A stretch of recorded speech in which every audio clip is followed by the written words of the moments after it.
During some ministry opportunities, it may not be possible to separate children by age groups. We like to group children under 5-year-olds together and have the children 6 to 9 years old together, and then divide the older children, the 10 to 13-year-olds in one group and the 14 to 17 in another. But that's not always possible. In lots of places, all these groups are together during one ministry time. So we're often asked, how can this be done successfully? Honestly, it's hard work. The teachers in this situation must be very prepared. And I think that together we can discover some things that will help you if you find yourself in this situation. As you prepare your lesson, keep all the different age groups in mind as you're choosing lesson activities. I used to keep some photos on my desk to remind me of some specific children in my class.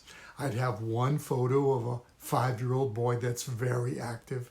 I had a photo of a 10-year-old boy who loves to ask me tough questions, a picture of a 14-year-old who's new to the group and doesn't understand many things about God, and a photo of a 16-year-old who really wants to be helpful and loves children. So looking at them, I planned my lesson. Keeping a variety of photos in front of you will help you aim your lesson activities at the right audience. So as you plan your lesson, keep most of the content aimed at the middle age range of children, maybe the 10 to 12-year-olds. Notice the difficult words and ideas that you'll have to explain to younger children and think about how you can make it clear. Also, consider how older children will apply the lesson in their own context. As you tell a Bible story, consider having the younger children help you with hand motions and movements and sound effects while you tell the story in an interesting way to try to keep the older children involved. Add some silly sounds or actions to keep the younger children interested, and mix in some humor and insights that only the older children will appreciate. I mentioned that this is a lot of work, didn't I? Yeah. When you're asking questions, allow younger children to answer easy questions about the story or the lesson, about the events and the people in the story. And then ask the middle-aged children to answer questions about what the characters were thinking about or why they acted in a certain way. And then ask some of the older children questions about what might happen if this was in your neighborhood or your school. Questions that require more reasoning and understanding. Remember, if you ask a mixed age classroom something like, what's a big problem that you might worry about? The little ones might worry about getting into trouble for losing their shoes again. And older children will say that they're worried about not scoring well at school, or what's happening with their friends, or even if there's going to be a war in their area. Kids are thinking about very different things, and we need to allow each age group to talk about things that are important to them. When you do activities in the classroom, remember to keep the older children involved and in some kind of leadership role, because younger kids will follow their example and will enjoy their enthusiasm. You can involve older children in lots of areas of leadership in the classroom. Let's stop and think about how many different ways we can involve older children in a mixed age group classroom. I want you to pause the video here and take a few minutes to talk with 2 or 3 people around you and make a list of 8 to 10 different ways that older kids could be involved as leaders in the classroom. And after a few minutes, let's come back together and start the video again.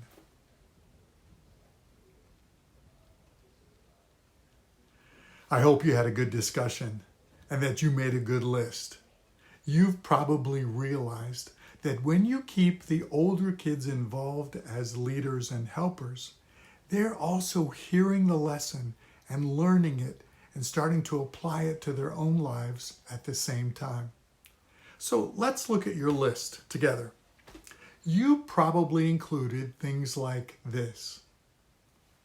Having some of the most friendly youth, ask them to be greeters as younger children arrive.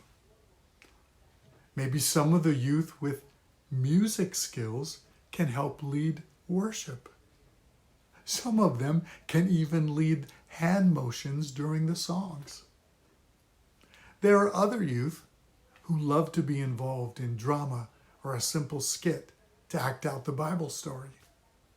Some of the older and active kids can help plan and lead a game in the classroom. Maybe that game helps the younger children to learn the memory verse. Some of your youth can create or assist the little ones with arts and craft projects. You might find a responsible and caring youth that's willing to be a one-on-one aid for a younger child who's having a difficult time staying on task or paying attention. It's also fun to invite one of the older children to the front and interview them in front of all the rest of the kids. All the younger kids will listen to them as they answer your question about how they would apply today's lesson in their own life. It might even be a good idea to have one of the older students share their testimony or an important answer to prayer. In fact, you can ask an older student to lead a prayer time or assign one youth to every 2 or 3 younger children and ask them to lead the children to pray in small groups. You can invite older students to share their talents with the class, singing, playing an instrument, or doing something creative. Also, some older children can learn puppets and help present that part of the lesson. Other older kids who might be shy or new may want to just keep track of points in a memory competition or in review games. Some students might be good with media equipment, and they'll make a big contribution by serving you in the classroom. There are some students who might want to prepare snacks and help to serve them, and pray and encourage the younger children as they enjoy the snack. Look for ways to involve older students in every part of the lesson by letting them help and lead. Not only are you keeping them engaged and active, but you are actually beginning to disciple them as future leaders in children's ministry and in the church.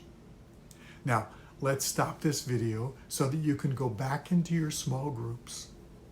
Did you hear an idea that you can start using? Did you think of something new to add to the list? And how does this help you think differently about the older students in your ministry? Thanks.